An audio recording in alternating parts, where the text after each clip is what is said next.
You're going to be the prodigal son coming home. We're going to give you a big hug. We're probably both going to cry. Well, it's going to be a little awkward, but we're not really going to punish you. We're not going to turn the screws to you. We are going to reunify as one people. With malice toward none and charity for all, we're going to make this the best we can. We're going to bind up the nation's wounds. If Lincoln is there when the war, the aftermath is over, Reconstruction is probably not so bad. Yes, sir? Why did the soldiers vote for him? They believed in what he was doing. He comes down to see them in Petersburg, and he was thinking about firing Grant. And Grant says, well, why don't you go talk to the men? They're like, no, we got this, Mr. President. Don't worry. You finally have given us a general who's not afraid to fight. Yeah, but a lot of you guys are dying. They're like, that's okay. In order to win, some of us have to die. We've got more than they do. Grant's strategy is working. You stick with him, we'll stick with you. And that was it. They were finally getting something done. Things that he does that people don't really know about. When he was done, he gets several constitutional amendments written, 13, 14, and most of 15. He sets up the Freedmen's Bureau because he was going, okay, once everyone's free, how are we going to help them? Well, you can't just say you're free and then, well, what does that mean? Where do I go? What do I do? How do I live? He signs the Homestead Act that allows westward expansion out into the Dakotas, completes funding for the Transcontinental Railroad when the Golden Spike is pounded in the ground at Promontory Point, Utah. It's 1869. He badly wanted to see that happen, but he does it. Bad things, to pay for the war, Lincoln creates the income tax. Oh my God. All right. Thanks, Abraham. All right. He also, to get manpower, creates the first forced military draft in United States history. But he does make Thanksgiving a national holiday, so we can all eat turkey. Now, get this, especially with Justice Scalia just dying, 5 appointments to the Supreme Court. Nobody got to nominate 5, all right? 5 guys, 32 federal judges, and 27 district court judges. So for years, the judicial branch are going to be guys picked by Lincoln. Some of them were Democrats, some of those were Republicans. He was not one of those partisan guys. He was like, well, who's got the most experience and who does the best job? I'm an old lawyer, so I'm going to pick them. Very few had any trouble getting approved by Congress. And trying to hear what we want to do. Now, he does take a lot of heat in the 1960s during the Civil Rights Movement for not making slavery the main issue. And if you looked at Lincoln today, a lot of his views would be racist. Nothing we can do about that.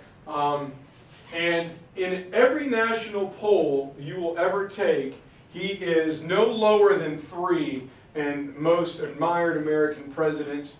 Most of the time he's number 2. Another similarity he has with Washington, and Washington's normally 1, Lincoln's 2. He's also second in the number of monuments and memorials. However, as cool as the Washington Monument is, the Lincoln Memorial, well, it's just better. I mean, all right. It's just, that thing is awesome. So anyway, here's the funny part.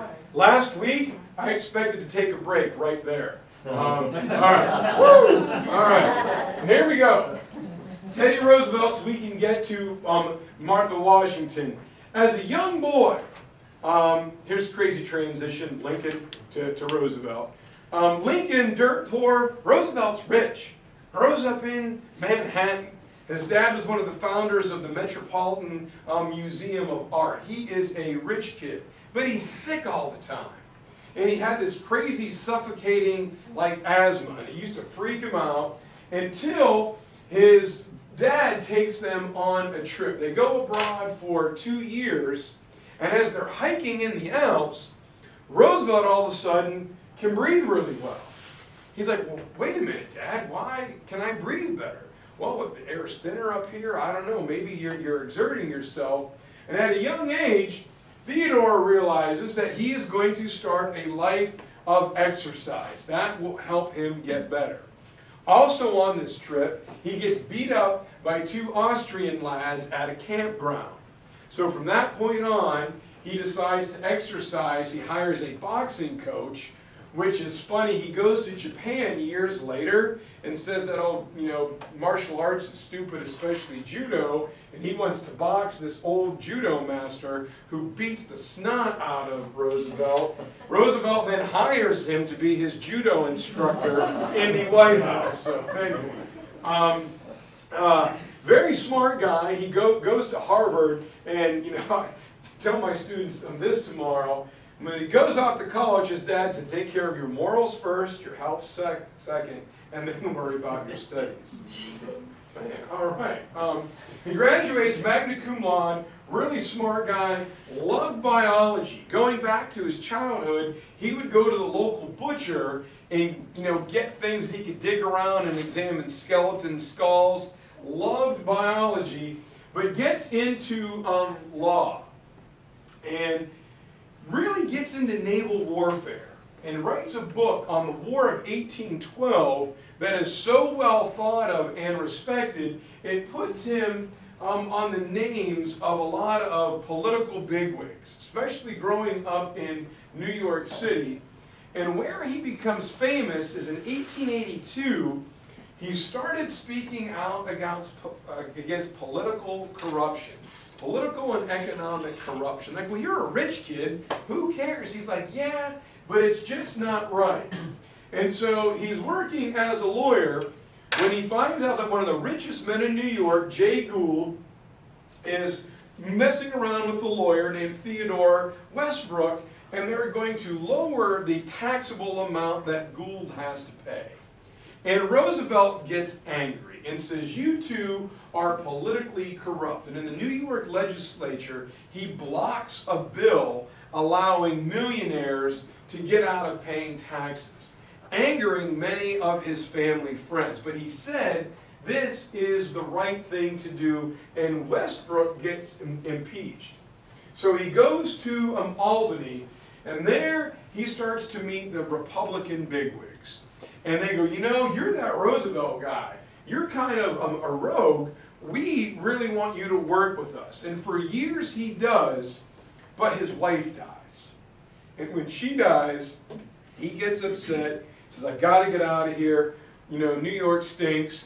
And he moves, of all places, to North Dakota.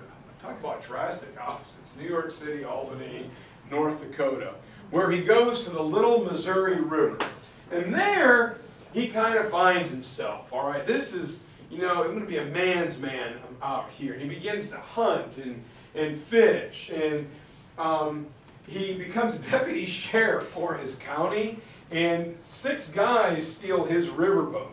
He tracks all 6 down and arrests them and has to stay awake for over 40 hours to bring them back to jail. He stays awake by reading Tolstoy novels. Really? That kept you awake? What were you doing?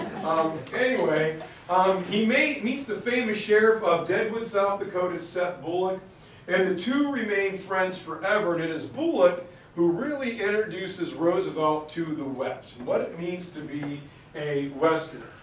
And out there, Roosevelt begins to talk to like cattle barons and ranchers and what their interests were and how to conserve land, how to keep it for the ranchers, for the farmers, but also the natural wildlife out there. And so he forms the Missouri Stockmen's Association and the Boone and Crockett Association to preserve not only federal land for not only beauty and conservation, but take care of the farmers as well. So here's Teddy's house. Tell you a bizarre story about it in a second. And here he is out there, you know, got his pistol, got his buckskin jacket on, living the life of a cowboy. Even though he's wearing glasses. John Wayne didn't wear glasses. Clint Eastwood didn't wear glasses. So, all right. 1888. Roosevelt is called back to the East Coast. He was out campaigning in the West for some big-time Republicans, and Benjamin Harrison makes him the head of the U.S. Civil Service Commission.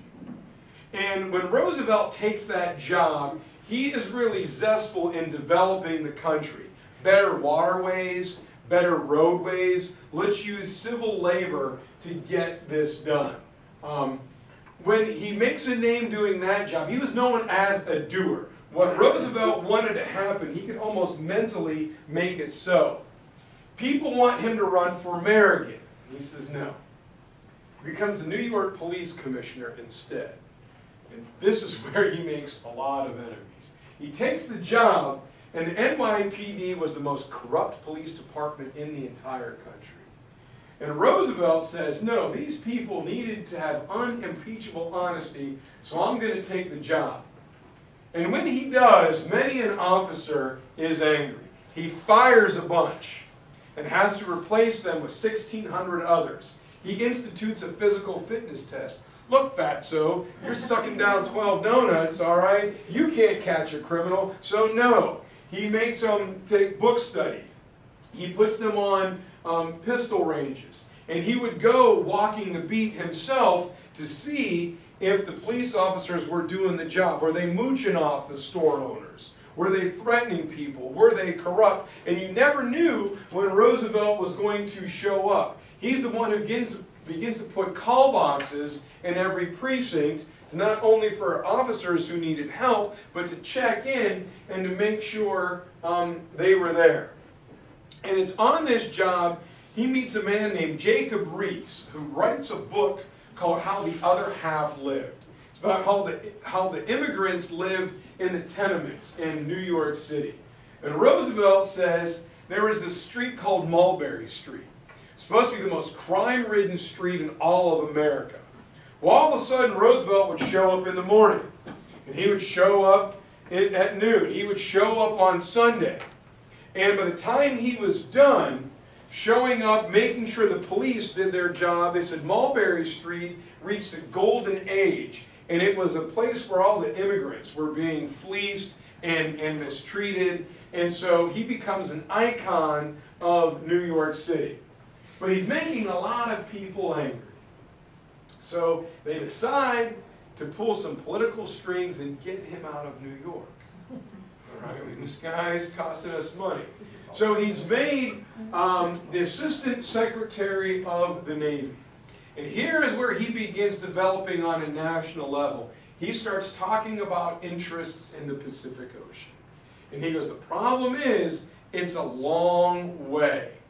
We've got to sail through the Straits of Magellan, which is dangerous, and it takes a long time. What if our west coast is threatened? We need a greater presence in Asia. Well, Theodore, how are we going to do that? Well, I have some ideas. We're going to start small. Problem is, Spain is messing around down in the Caribbean. I'm sick and tired of them. This is American territory, Monroe Doctrine. We got to get rid of them. And he believed, more than any other president, that the Monroe Doctrine, which says anything in our side of the Atlantic is an American sphere of influence. Traditional European powers stay out. Spain, you got here first, and you really need to be the last to leave, but you need to leave. If you need some help, let me know. All of a sudden, the battleship Maine spontaneously combusts in Havana Harbor. So there was a ship, there was nobody on it, it was rusted and old. Did we blow it up? I don't know, but it blows up. So what do we got to do? Clearly, Spain did it. All right. Take that. So we're going to go down there and we're going to prepare for war. And Roosevelt immediately is the first to hit the button. Let's prepare. We're going to get supplies. We're going to get ships. We're going to get men. We're going to go down and take care of our business off the Florida coast. Well, before he was Secretary of the Navy, Roosevelt was in the New York National Guard. So he shocks everybody by resigning his post in the Navy and going back to the New York National Guard as a captain and then a colonel. And he's the head of the famous Rough Riders, a volunteer cavalry which was the most bizarre makeup. It was rich Ivy League guys, it was Wild West desperados, it was Indians, it was Louisiana gambling thugs. This motley crew of guys are assembled. And they go down with the regular army, and they go to this army gear, this is not going to work. And so each guy, which is a no-no in the military, modifies his gear to his own specifications. And on July 1st, 1898, Roosevelt, trying to make a name for himself, leads the charge of San Juan Hill and a little hill called Kettle Hill. And as they're doing it, Roosevelt's guys are getting shot and killed. He has his horse shot out from underneath him when it gets caught in barbed wire, but he is spotted leading the men up the hill himself over open ground against a fixed defensive position. Tactically, this was a terrible move. All right, guys are getting shot to bits, but Teddy ordered it so. When they asked him why he did it, he goes, well, their defenses were formidable, but I couldn't order the men to do anything I didn't want to do myself. So I led the charge, and miraculously, their audacity kicks the Spanish off the hill, and America wins. And so there's Teddy right before the charge. None of the horses that the Rough Riders had, none of the horses survived, so that was kind of bad. So, all right. Anyway, now, when it's done, he becomes governor of New York City. And here he really finds the problem of monopolies that he calls trusts. He's like, look, between trusts, labor relations, the nation getting ravaged, what are we going to do?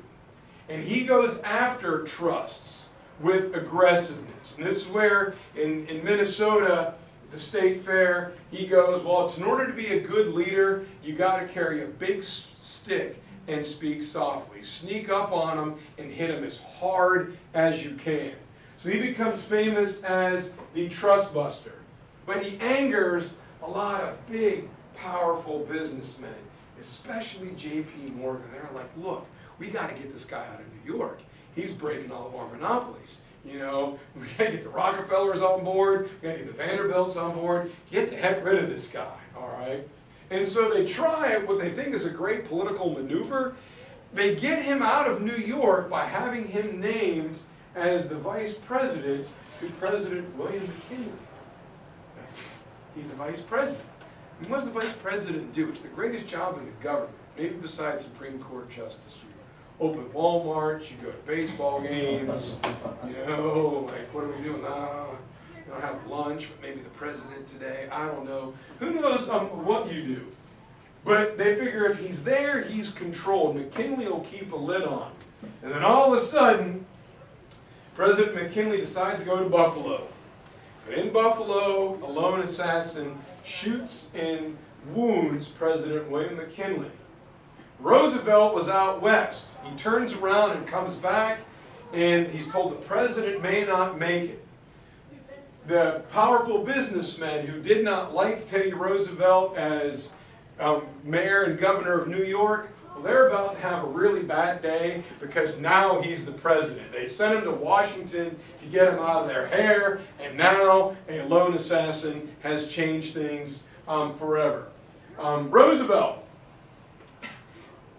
20,000 word inaugural. I mean, really? Like, did nobody else have anything to do that day? I mean, come on, man. Let's go. All right. We have things to do. And he wants to curb the power of large corporations known as trusts. And to put his money where his mouth is, the first two he goes after are the two biggest, Standard Oil and the Northern Pacific Railroad. And he breaks them up. He lives up to his word. He intervenes with labor. When coal miners were going on strike, he personally arbitrates the difference between J.P. Morgan, the big coal owner, and the coal miners. And when he's done, J.P. Morgan agrees to pay the guys more money for fewer hours. So he does an incredible job. I'm going to shut the window for a second. I don't know what's going on out here, but that is like crazy annoying. When they leave, we can reopen it back up. places like Walmart, it's never closed, open 24 hours a day. He also found out that the railroads were giving select companies special shipping rates. And when the U.S. government moved cargo via the railroad, the government was being fleeced, was being charged 3 and 4 times as much as some other businesses.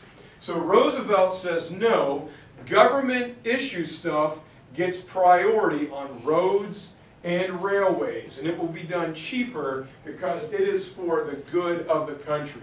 He's pretty much making every major big businessman, big robber baron angry.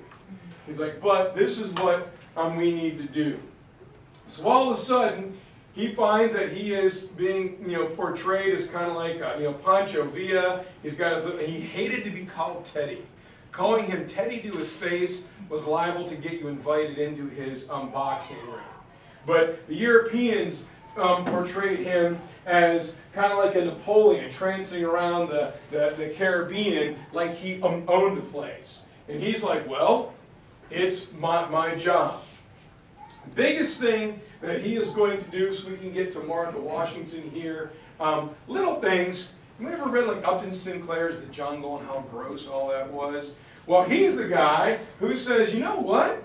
Let me inspect the meatpacking plants. And he found out how gross they were, and he made them clean themselves up. He's the one, when you go to the store and read the label on the food, that said, we need the label and tell people exactly what is in this. What is natural, what is a preservative. It was President Theodore Roosevelt's idea. And he said, if you put chemicals in there and have things that are falsely labeled, you're going to go to jail, and I'm going to shut your business down. His big project, ever since we acquired the Philippines, is getting more access to the Pacific. And the old rivals are over there. Germany's over there. England's over there. Italy's over there. So how do we get into that game? And he says, I will strictly enforce the Monroe Doctrine, but we must intervene. We must be the world's policeman and intervene anywhere there are wrongdoings. To aid that, one of the things he is most famous for is building the Panama Canal. And it's a crazy story. He has 2 places in mind. One is Colombia, and the other one is Panama. And he wants to find out where he's going to get the best deal. And Venezuela was under European threat at this moment in time. Well, the Colombians reject our offer. All right, well, I guess we'll go to step 2. Well, the Panamanians weren't wild about it, but there's a revolt going on. And so Roosevelt looks to see who's winning. He backs the rebels. The rebels win. And he says, hey, since I helped you out in your rebellion, could you guys do me a favor? Well, what do you want? Well, I want to build a canal right through the middle of your country. And I want you to let me have, a lease on it, or I don't have to pay anything for 100 years. And they say, awesome, let's do it. So all of a sudden, the Panama Canal is being built. He convinces Congress to approve the plan, and the shortest route from the Atlantic to the Pacific is cut. Now, it required a lot of money and a lot of manpower. It provided a lot of Americans jobs, but it also got a lot of Americans sick with malaria.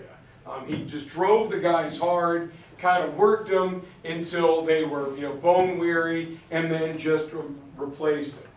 And so the locks, the canal is pretty wide, but the locks are 112 feet, the old ones. They're being reconditioned right now. And that was so important that our battleships, like the Arizona or the North Carolina, were made to be 110 feet wide, so they could just barely fit through the locks, going all the way up into World War II. The whole thing is getting an overhaul now, but it cuts the distance between Atlantic to Pacific down by half. And then San Juan Hill, the national parks. He will create 5 national parks and 18 national monuments. The most famous one that he commissions is the Grand Canyon. 230 million acres of American territory was set aside and preserved by Theodore Roosevelt when he's done. He outlines his plan in a place called Wasatomie, Kansas, way back in 1910. And the story that I was telling earlier, as we look at Roosevelt Arch going into Yellowstone National Park, he said these things need to be for the benefit and the enjoyment of the people. Pristine land, untouched, so the buffalo can still freely roam. But it's his house on the Little Missouri River in North Dakota, with the fracking and everything going on up there. The National Park Service bought his house and the 230 acres that it sat on.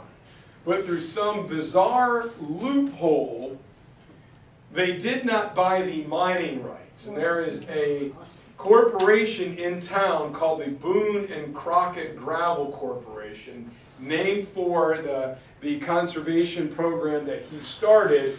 And the guy said, I'm going to mine that. And they're like, well, no, it's a National Park Service property.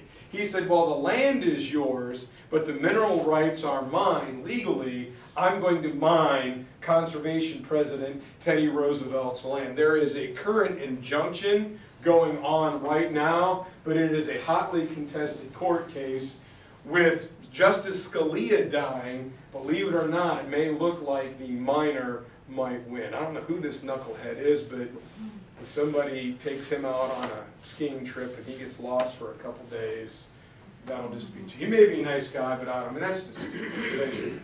All right. Drink some water, drink some water. No, I'm good, I'm good. Martha Washington. Really like Martha. And the problem with Martha is clearly she's overshadowed by George. And I kid my wife all the time that she is Martha Washington and I'm George. And she's like, well, why? I'm like, well, you know, I'm a high school teacher. I've been here for 20 years. I go to Harris Teeter. I go to church. I walk down the street. I'm Melega, all right? And I forget to introduce her sometimes. Because I think everyone knows who she is. She's like, who's that? I'm like, what do you mean? You don't know them? No. And I'm like, oh my God. Anyway. But there is no way, like if my wife ever left me, I'd just curl into a ball and cry. Like I would just lay there in a fetal position. You guys remember Hoosiers? All right, like Shooter, was it, who is it? I forget the actor's name, trying to mind blank. Who kind of goes off into the cabin and disappears. Dennis Hopper. I would be Dennis Hopper. I would be Shooter in some cabin all by myself, like eating like Campbell's tomato soup or something. Martha is totally the power behind George Washington. While he is the general of the Revolution and the first president, Martha is always there taking care of things kind of effortlessly and flawlessly, makes big decisions, but they oftentimes go unnoticed. When I tell my wife, well, dear, no one really knows what you do because you make it look so easy. Like stuff is just done. So, you know, and she's like, oh yeah, that's a really good excuse. I'm like, it's pretty much all I got, but it's true. I can't do some of the things that you do, and that is Martha. She's born in 1731, and when she's an 18-year-old young lady, she marries a guy, kind of gross, almost 30 years her senior, Daniel Parke Custis. 2 decades her senior. And he's rich, and she's rich, and it was kind of an arranged marriage, and the two are going to have 4 children. From the day she gets married until the day Daniel dies, she's like constantly pregnant, like that Duggar lady from Arkansas, like 29 kids and counting, or whatever. All right. And when Daniel dies, Martha inherits 18,000 acres. She's a rich propertied woman. She has 300 slaves, and she's only 25. The land that they own, most of it was put into trust for her children, but she, at 25, is managing 5 separate plantations, all the people, all the livestock, all the slaves. What are we going to plant? How much are we going to sell it for? And for a woman in a patriarchal society, she deals directly with London merchants getting the best price. Oh, you're going to give me 2 pounds for that? Well, Kenneth was going to give me 3. So if you don't give me 4, I'm going to go over to here. And she negotiates those deals herself.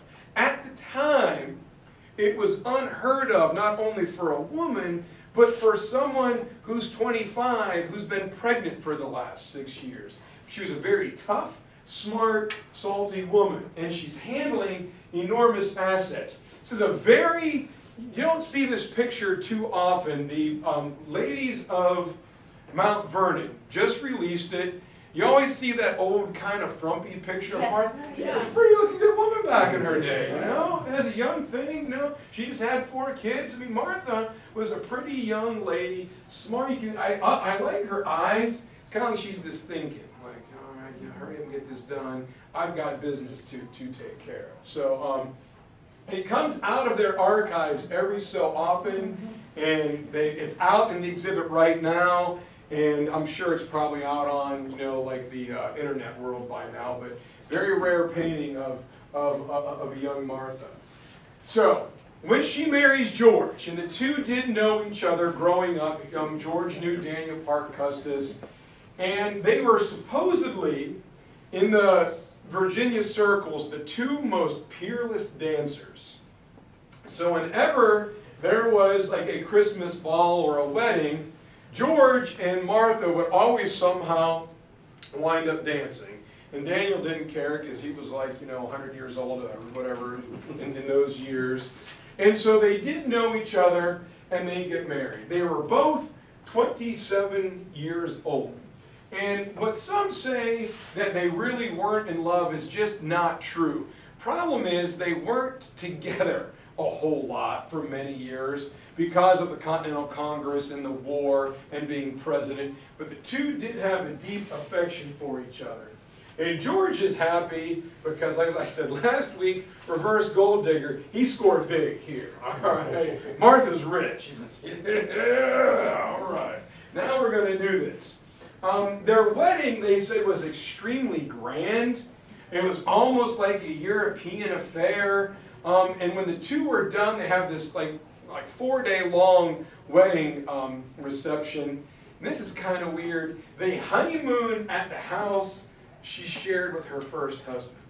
I don't know about that. All right, I'm like, really? I mean, you may be walking around here somewhere, so we don't know. Anyway, but the two were going to live happy for 15 years, where George begins his not only planting career, but his political career. And she helped George run the Mount Vernon business, always consulting her when he purchased his large tracts of land, when he was going into a new business dealing, when they were selling timber, when they were selling livestock. Martha and George always worked together, and she sometimes negotiated the business deals for him. He would go out and survey and make sure the work was getting done. She was the accountant inside the house, making sure everything, all the I's were dotted and the T's were crossed. So when it comes to governing the country, we think of George. When it comes to running their household and that massive plantation, billionaires of their day, Martha was the one. George has the ideas, but she's the one who makes everything happen. She is the detail-oriented person. And this is another painting that comes out of them when they're both young. This was his wedding outfit. And they believe the smallpox that Washington contracted in Barbados prevented him from having children, but he did love and treat Martha's children as his own. There's a great relationship in the house. And here's where Martha excels. She was supremely organized and an excellent record keeper. She would not only would George go out, but she kind of drew up a trail to make sure when you own everything from the Potomac River to Charleston, West Virginia, what's to stop somebody from cutting down some trees and making a cabin? All right? But Washington and his friends would ride through their property, making sure no one squatted. And when George leaves in 1775, he doesn't return to Mount Vernon for 6 years. He never gets to come home. So you would think when the man in charge leaves, what's going to happen to the farm and to the business? Well, Martha had a good handle on it. And during the wartime years, it is she who managed the property. Keep in mind, she's under threat. Washington wanted her to leave. When the British sail into Washington, you know, when they come down the East Coast, guess where they're coming? They hate me. There's a price on my head. They're taking the farm. She's like, no. You know, when they come, I'll leave. But until then, I'm going to take care of things. And such a good job that she did, she tripled the size of their already incredible land holdings while Washington was fighting the war. She did the property, the finances. She was in charge of the butchering. She was in charge of the harvesting, what they were going to keep in surplus, what they were going to sell, managing the slaves. She was doing all of that. And during this time, what few people know is that Martha went to every winter encampment during the Revolutionary War. She had never left kind of eastern Virginia until this time. And now she's traveling hundreds. Her 7 trips are going to be thousands of miles through dangerous territory, through brutal cold, to be with her husband. This is another great photograph of her. She's kind of old. I think running Mount Vernon kind of aged her. So not only was she running Mount Vernon, but there were the estates that she managed from her first husband that were going to go to her children. So she was a busy, busy lady. And I like this. She's sitting there, you know, I don't know what that is. But anyway, she's got a map out, and she's got a pencil, and it is all of their land holdings. And she's making marks. What we're going to do here, what we're going to do here, and what we're going to do here. She was like the Martha Stewart or the Madonna or the Oprah Winfrey of her day. I mean, she was a powerful, powerful businesswoman. At winter camp, this is where she really is going to excel. They said when she met the common soldiers, she always kind of dressed up. They go, well, what for? She goes, well, I wanted them to see somebody dressed nice, to pick up their spirits, or to make them think that their mom was close by. Right? Mom's coming, let's kind of perk up. And she always had a cheerful word when she came to see the soldiers. So an assertive woman of great means. Winter camps are gross. They're nasty. They're cold. You got 8 or 10 guys living in a log cabin. They're not bathing. They're not eating right. But she wanted to go not only to be close to the soldiers, but to her husband. So where it's Cambridge, Philadelphia, Valley Forge, Morristown, you name it, she was there. And while there, she didn't just sit on her tail. She was working. Told you last week about Washington's elaborate spy network. Well, when he came up with a new idea for a code or a way to transfer information, he bounced it off of Martha first. She acted as his secretary, copying his letters, making sure, George, go to bed, dear, lay down, and she would stay up late and sift through his mail, put the important letters that he needed to deal with in her mind on one side, and she answered the other correspondent. These are the trivial details that he doesn't have time to worry about it. He's got to take care of larger problems. Other things that she does, she was his representative at minor ceremonies. And the favorite story is John Adams comes to see. John Adams was a little fire plug, and he's, you've seen the miniseries. He's going to go see Washington. What's going on up there? And they said that the guards around the Washington camp all knew Martha, and they were extremely loyal to her. And you didn't get to see Washington during winter camp if Martha didn't want you to see him. If he wasn't feeling good, if he was tired, if you didn't make an appointment, you didn't get in. And Adams comes in. I need to see General Washington. Well, he's not feeling well. And he tries to walk by her. She's like, whoa, where do you think you're going? Well, I'm John Adams. You know, I need to see George. And she was like, no. And they said just a quick nod of her head, and the armed guards would come and drag you away. And 2 guards picked up tiny little John Adams and said, why don't you come over here, sir? We'll let you know when it's to come back. You can't do this to me. Well, actually, we are. Because the guards said they were terrified of Washington, his temper and his strength. The only person they were more afraid of than George was Martha. So what Martha said when it comes to winter camps goes. Even John Adams was told to wait. We'll let you know when he's ready. Head back to Philadelphia. We'll give you a call. So the soldiers were devoutly loyal, and she represented him at minor ceremonies. And we'll explain this here in a second. She also was there. This is kind of a cute picture. She was his personal nurse. So George in the winter was always sick because he would always go out and ride. He would stay out late. He would go talk to the guys, have a little bit of rum. Always their general, but staying out, much how he caught pneumonia in his death at Mount Vernon. That's just what he was doing. So she was his personal nurse as well. George, save your strength. Relax. When spring comes, you've got to lead this army. The best story is, besides John Adams, a group of Quaker women had come because their husbands refused to take an oath of loyalty to the United States. So since they might be spies in and around Philadelphia, they were thrown in prison. And these group of Quaker women come up, and they want to talk to the general. Martha's like, well, why don't you sit down, let's have some tea, let's have something, let's talk about this. She spends hours with them, and when it was time to go, she sent them away. They had originally come saying, we are not going to leave until we meet the general. A couple hours and some tea with Martha, and off they go. But she did have George give the husbands, or the ladies rather, passes to allow them to freely pass through Continental Army territory to see their husbands anytime they wished. Because George sent that letter, the government of Pennsylvania saw it and said, well, if Washington thinks they're okay, they let all 6 of the guys go.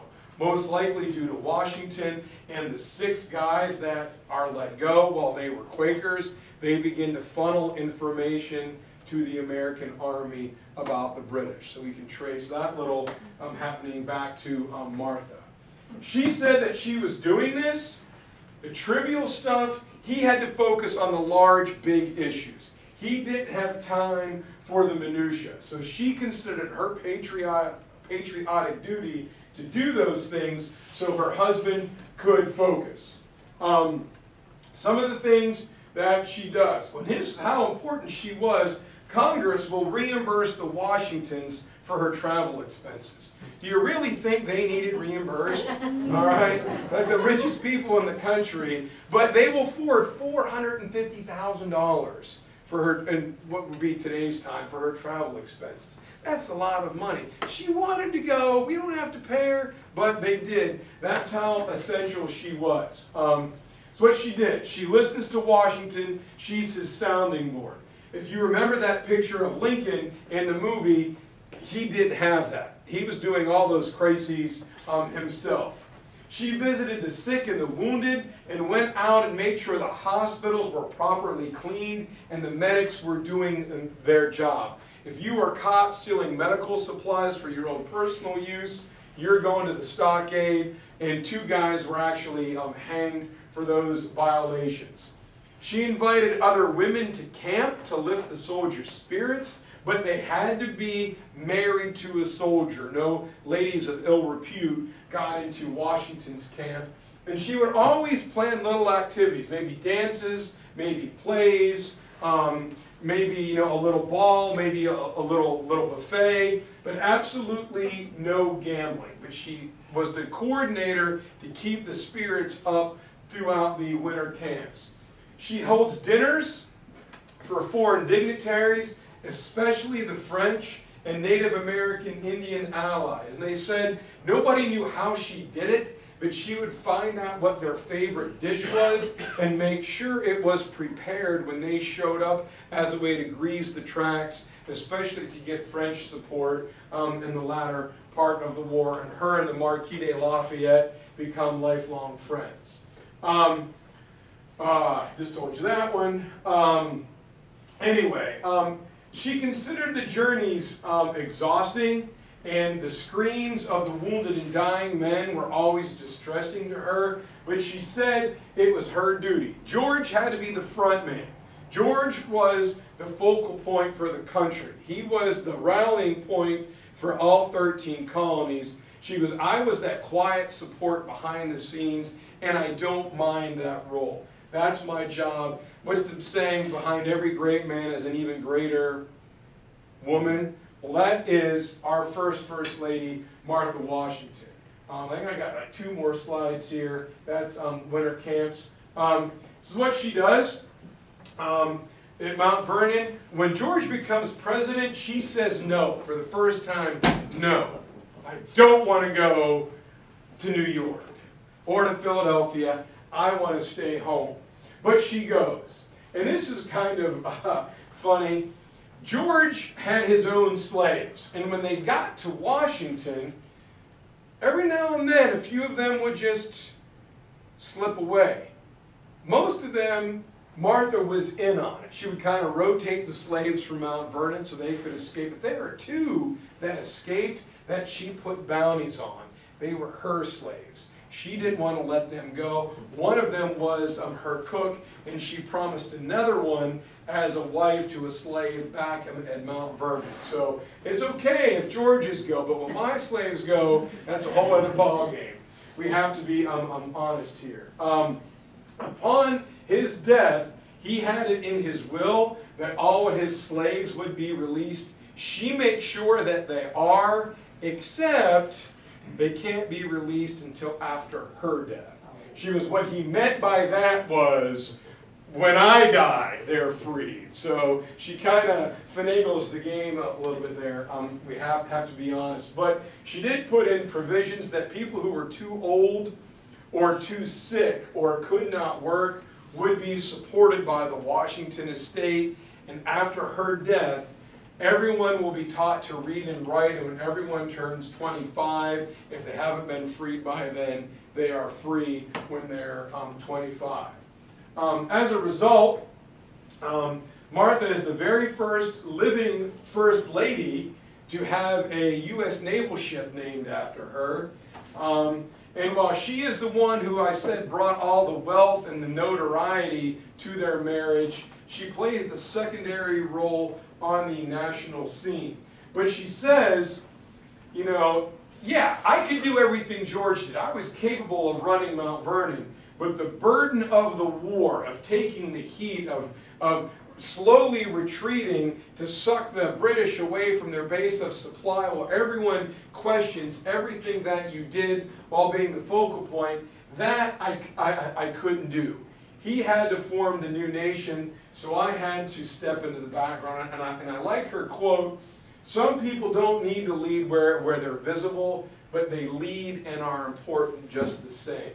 And I think that accurately sums up our First Lady, Martha Washington. And there she is. There's a picture that everybody's, you can see, man, she kind of, you know, while she didn't have a hard life, it had